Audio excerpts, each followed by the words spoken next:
Attendez, on arrête tout les frérots. Stop. Luis Enrique qui espère faire jouer Sergio Busquets jusqu'à ses 148 ans. Ça, ce n'est pas mon problème. J'ai vu un peu Luis Enrique qui encense Busquets, qui dit que voilà, il y en a très peu qui ont sa manière de jouer. C'est vrai, c'est réel, mais sa manière de jouer, elle commence à diminuer. Il n'a plus le coffre pour faire face à l'intensité que ce football moderne demande. Encore en Espagne, ça va. Leur jeu est basé sur la possession, tout ça. Ça passe. Busquets, franchement, moi je le trouve bon avec la sélection espagnole. Je le trouve encore super intéressant. Luis Enrique a eu à faire un communiqué où il encense du coup Sergio Busquets. Mais moi, dans tout ça, j'ai peur que Xavi s'en inspire. J'ai peur que Xavi lui aussi veut prolonger Busquets, etc. On va en arriver, les gars, durant cette actualité. Vous l'aurez compris, c'est une actualité. Pas forcément Liga, Ligue Europa, Ligue des Champions, tout ça sur le club, mais plutôt sur les joueurs sélectionnés du côté de la sélection espagnole et surtout de la déception, les gars. De la déception car Luis Enrique, il fait n'importe quoi. En plus de dire des choses qui pourraient influencer notre jeune Xavi, il ne sélectionne pas le jeune Baldé. Allez les gars, on commence pour cette vidéo et on va voir ensemble quelles sont les nouvelles. Déjà pour commencer, bon ce n'est pas vraiment une surprise, mais quand même les gars, ça fait toujours plaisir les informations sur Lionel Messi. On suivra bien évidemment l'Argentine de très près durant ce mondial car c'est le moment ou jamais pour Lionel Messi pour décrocher sa Coupe du Monde. Officiel, Lionel Messi va disputer sa 5e Coupe du Monde avec l'Argentine et c'est pareil de l'autre côté pour Cristiano Ronaldo, c'est officiel pour lui aussi. Il disputera sa 5e Coupe du Monde avec le Portugal. Comme je l'ai dit, ce n'est pas une surprise, mais ça fait quand même plaisir de voir que la Pulga est officiellement sélectionnée. On le savait tous les gars, on le savait absolument tous. Une petite touche maintenant sur le mercato. Manchester United devrait investir 115 millions dans la signature d'un nouveau milieu de terrain de classe mondiale l'été prochain. Jude Bellingham, Bruno Guimaraes, Declan Rice et Frankie de Jong figurent sur la liste. Donc encore notre Frankie, ils ne l'ont pas oublié. Moi si j'avais un milieu à conseiller, on va dire, à Manchester United, Bellingham, je dirais à 100% car le Real Madrid le veut et les joueurs, ils commencent un peu à s'approcher du Real Madrid. Donc si United pouvait prendre Bellingham au Real Madrid, ça pourrait être très très bien pour nous. Voilà, comme ça Bellingham, il ne sera pas en Liga avec le Real Madrid. Il est bon les gars, Bellingham. Sinon, tous les milieux qui figurent là, ils sont très bons, que ce soit Declan Rice, que ce soit Guimaraes, que ce soit Frankie de Jong. Mais Frankie, on souhaite le garder. Bellingham, c'est le Real qui le veut. Donc prenez-le United et laissez notre Frankie de Jong tranquille. Une autre nouvelle qui n'est elle aussi pas une surprise, mais elle fait extrêmement plaisir. Deux joyaux du FC Barcelone officiels, Pedri et Gavi vont disputer leur première Coupe du Monde. On le savait qu'ils allaient être appelés, mais c'est beau de voir cette image-là et de se dire que ces deux cracks-là vont disputer leur première Coupe du Monde ensemble. Ça fait plaisir pour nous les Blaugrana ou encore les fans de foot plus généralement. Ansu Fati, lui, a été appelé et lui, on ne peut pas dire que ce n'est pas une surprise. C'est moyen en fait, parce qu'il y en a qui pensaient qu'il n'allait pas être appelé avec la sélection espagnole, vu ses performances du côté du FC Barcelone. Moi, je n'avais pas trop de doutes. Je pensais réellement que Luis Enrique allait quand même l'appeler, et surtout maintenant que c'est officiel et que Ansu Fati est bel et bien appelé avec l'équipe d'Espagne, j'en attends beaucoup de lui. Pour moi, ce mondial-là, il peut lui faire reprendre confiance en lui. Et franchement, ça serait le bon moment, comme ça, la deuxième partie de saison, on peut retrouver un Ansu Fati plein de confiance, et pourquoi pas partir sur Ansu Fati, Lewandowski et Dembélé. Mais pour ça, il faudrait déjà que Ansu Fati performe, qu'il retrouve la confiance. Et pour moi, cette petite pause-là en Liga peut lui faire du bien en jouant avec la sélection, changer un peu d'air, peut-être même de coach. On le sait qu'entre Fati et Xavi, ce n'est pas très très joli ces derniers jours. Car Fati et son clan demandent plus de temps de jeu à Xavi. Ce n'est pas top la relation entre les deux hommes. Là, il a un nouveau coach. Je pense que Luis Enrique va lui faire confiance. Et j'attends de voir ce que ça va donner tout simplement. S'il n'arrive pas à reprendre confiance au mondial et qu'il revient au Barça pour une deuxième partie de saison et qu'il continue sur sa première partie de saison, ça ne va pas le faire. Ça parle même des rumeurs transferts depuis un moment. Ce n'est pas nouveau les gars. Ansu Fati, le Barça, peut-être si jamais il venait à garder Frankie de Jong, il compterait sur Ansu Fati pour faire rentrer des millions au club. Après, il a une clause à 1 milliard. Ça m'étonnerait qu'il y ait un club qui va l'acheter à 1 milliard.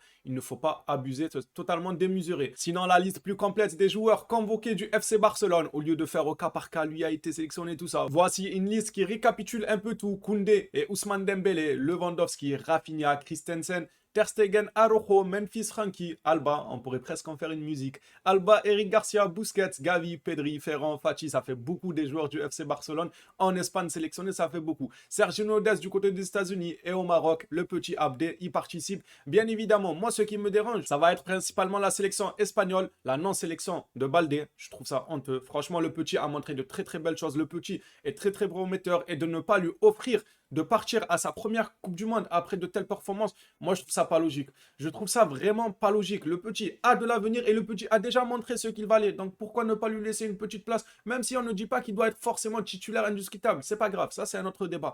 prends-le au moins sur le banc pour qu'il prenne de l'expérience, pour qu'il prenne du plaisir et pourquoi pas rentrer dans certains matchs si jamais en cas de blessure ou quoi. Surtout que c'est un joueur qui peut jouer défenseur gauche comme défenseur droit. Est-ce que Carvajal aura le carburant nécessaire quand ça va arriver dans des matchs à haute intensité? Il faudra que Carvajal et Jordi Alba aient les reins solides. Dommage. Moi, je trouve qu'un Baldé aurait pu être hyper intéressant dans le sens où très bon défenseur gauche et très bon même défenseur droit ces derniers temps. Je trouve ça dommage et je ne comprends pas. Autre joueur qui lui ne fait pas partie du FC Barcelone, même plus du Real Madrid. Bon, c'est une énorme légende du football, l'un des meilleurs défenseurs au monde, incontestablement. C'est bien évidemment Sergio Ramos. Pourquoi il ne le sélectionne pas? Alors oui, on est Blaugrana, tout ça. Peut-être qu'il y en a, ils ne l'aiment pas par son passé au Real Madrid, par son passé au Classico et tout. Mais les gars, moi je suis fan de football. Sergio Ramos, il mérite d'aller jouer une dernière Coupe du Monde. Sergio Ramos, il mérite d'aller jouer une dernière Coupe du Monde comme Messi va jouer sa 5e, Ronaldo, tout ça, ces icônes-là. Moi, j'aurais énormément aimé, apprécier voir Sergio Ramos sélectionné, surtout qu'il le mérite. Il fait un bon début de saison du côté du Paris Saint-Germain. C'est pas comme s'il était ridicule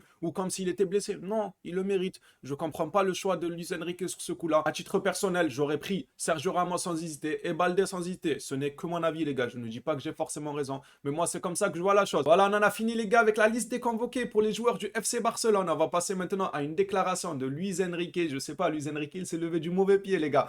Il nous dit: mon objectif est de convaincre Busquets de jouer une autre Coupe du Monde. Oh, rien que ça. Je ne plaisante pas. D'accord, monsieur. Je ne vois pas de meilleur joueur au monde à son poste selon notre manière de jouer. Franchement, en équipe d'Espagne, les gars, ça serait mentir de dire que Busquets est nul. Busquets est bon en équipe d'Espagne. Au Barça, c'est voilà, c'est la Ligue des Champions. Tu tombes face à un Bayern qui te domine énormément, qui te matraque là en défense. C'est normal que Busquets, il est dépassé et que nous, les Blaugrana, on en a marre. On en a marre de Busquets. Là, j'ai peur que ce que Luis Enrique dit, comme quoi, oui, il veut que Busquets joue une autre Coupe du Monde après celle-là. Il voit loin, les gars. Il voit loin. Il veut donner encore 4 ans à Busquets et il ne blague pas en plus de ça. Il le précise bien qu'il ne blague pas. Luis Enrique n'est pas là pour blaguer. Bon, moi, j'ai envie de dire, c'est super qu'ils fassent leurs histoires là de leur côté, l'équipe d'Espagne avec Luis Enrique et Busquets, c'est super. Mais moi, là où j'ai peur, c'est qu'au Mercato 2023, Xavi ait des envies de prolonger Busquets. Surtout que ça ne m'étonnerait pas tant que ça, car il y avait déjà ces rumeurs l'été dernier. L'été dernier, il y avait déjà des rumeurs qui disaient comme quoi Xavi voulait garder Busquets. Là, en voyant Luis Enrique dire que je voudrais qu'il joue encore la prochaine Coupe du Monde qui se déroulera dans 4 ans, peut-être que Xavi s'alignera sur ce genre d'idée. On le sait que lui aussi est têtu avec son Sergio Busquets. Les Blaugrana, il faudra se préparer mentalement pour le mercato d'été prochain, avoir des articles comme quoi Busquets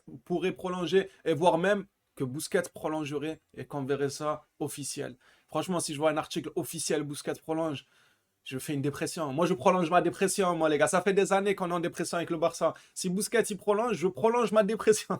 Voilà, en fait, c'est ce qu'ils nous disent. Autant dans l'article, tu mets pas Sergio Busquets à prolonger. Les Blaugrana ont prolongé leur dépression en Ligue des Champions. On sera toujours en dépression en Ligue des Champions. Busquets, il n'y a rien à dire. Il sera bon dans les petits matchs à gauche, à droite. Et encore, il y a certains matchs de Liga où des fois, on voit ses lacunes. Mais on va dire en Liga, voilà, il peut combler un peu. Mais en Ligue des Champions, s'il te plaît, on voit beaucoup de lacunes. On voit énormément de lacunes, surtout, comme je le dis, et j'aime le répéter, surtout quand l'équipe d'en face a le pied sur le ballon et sait jouer au ballon et sait mettre de l'intensité. Quand le Barça gère le ballon, qu'ils commencent à faire tourner, qu'ils ont la possession, on voit un peu moins les lacunes de Busquets. Et encore, ces derniers temps, moi j'arrive à les voir. Même dans un moment où le Barça garde énormément le ballon, ça lui arrive de faire des mauvaises passes, des mauvaises relances. Franchement, tout ça me fait peur. On verra bien l'été prochain ce que ça donne. Mais les Blaugrana commençons déjà à réfléchir à ce scénario-là pour être préparés parce que ça pourrait être un choc. Nous, on pense qu'on s'est débarrassé de Piqué, que Jordi Alba il est sur le banc, qu'il va probablement partir lui aussi en 2023, que Sergio Busquets, son contrat est terminé en 2023, il va partir. Finalement, ça va nous refroidir avec une prolongation de 2 ans pour Busquets.